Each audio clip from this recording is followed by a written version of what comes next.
Welcome to A Mason's Work, the podcast where we review Masonic symbols and illustrate how they can be used to solve problems in everyday life. With your host, Brian Mattox, a proud member of the Craftsman Online Media Network. In the last episode, we talked about softening your heart and the role of doing that in helping you grow and be open to essentially what life throws at you. And today I want to talk in this episode about creating space. More often than not, we tend to get stuck into our patterns, into our rituals, into our behaviors, whatever they might be. And we don't create space for new things. Now, I want to be clear and separate the idea of making space from things like risk tolerance. So let's start talking first and foremost about, making space. So when we talk about making space and creating sort of opportunity for things to arise or emerge, we mean putting yourself in position in the right way to allow for new opportunities to emerge. Sometimes making space means going to a gathering of people where you might meet new folks or learn new things without having to control or be, any of it. You can just kind of walk in and participate. You don't have to be in charge. You don't have to do anything. There's nothing for it. So gatherings like even informal gatherings where you go to a park and there's a bunch of people and you might, find opportunity there. There's some important distinctions though about being open that I want to cover in the rest of the episode here.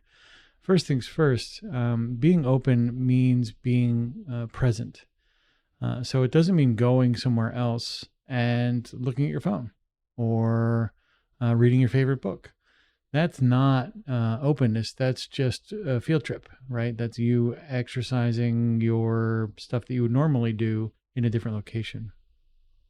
When we talk about being open, we're talking about getting rid of the normal trappings of your everyday sort of habits, right? So you're going to let go of your maybe your phone, or you're going to let go of maybe your favorite, meal and go have a meal with someone else.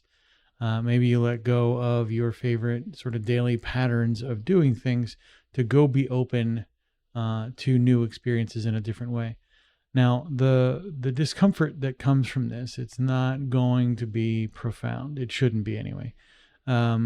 It's going to be sort of mild, but the mild discomfort that you go through when you go out and about and you see the world, particularly if you do it in a way that doesn't bring the distractions of your everyday life with you, you allow new opportunities to emerge or arise. You create cognitive space for your brain to do the things that it does when it's not being perpetually and actively entertained. So when you start pursuing this openness, and again, you don't necessarily need to go find groups of people to do it. You can also do it in the consumption of nature. Go on a walk or a hike on a nature trail, or go find a area where you can sit and be in the world without having anything weighing on you in terms of the obligations of everyday life. Give yourself a carve out of time where you can just go be. And in that sort of openness, in that creating of opportunity, or space for opportunity, what you're going to find is that new connections and new thoughts and new concepts emerge in the vacuum of that space. Your brain will want to fill it.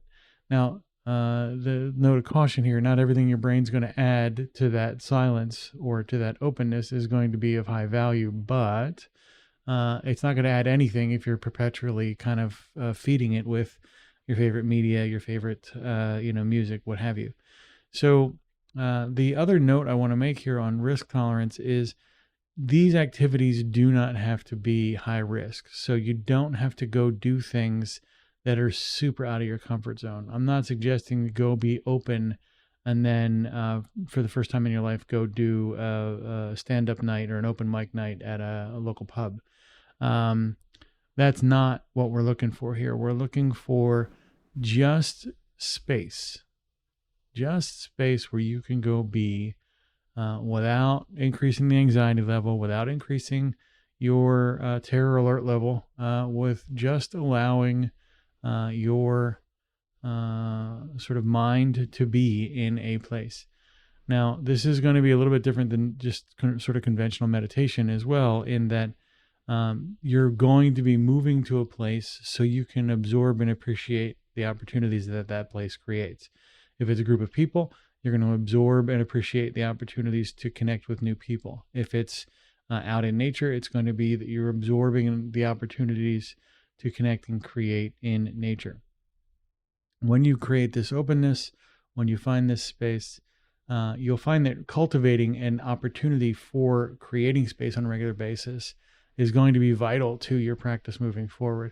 It may not be immediately, but every time you kind of go explore the world in this way with this open heart, you will find that there is productive value in that activity. The views represented in this podcast are those of the speaker alone and are not representative of any grand or subordinate lodge.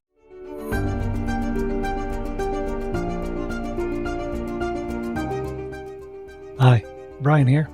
I wanted to thank you so much for listening to this episode. If you have any suggestions or guidance for further episodes you'd like to see or hear, whatever the case may be, please don't hesitate to reach out to me at masonswork.com, and we will try and incorporate your suggestions into a future recording.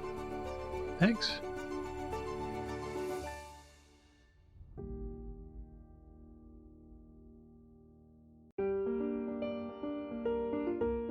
Freemasonry teaches us that the true work is within, a lifelong journey of reflection, discipline, and discovery.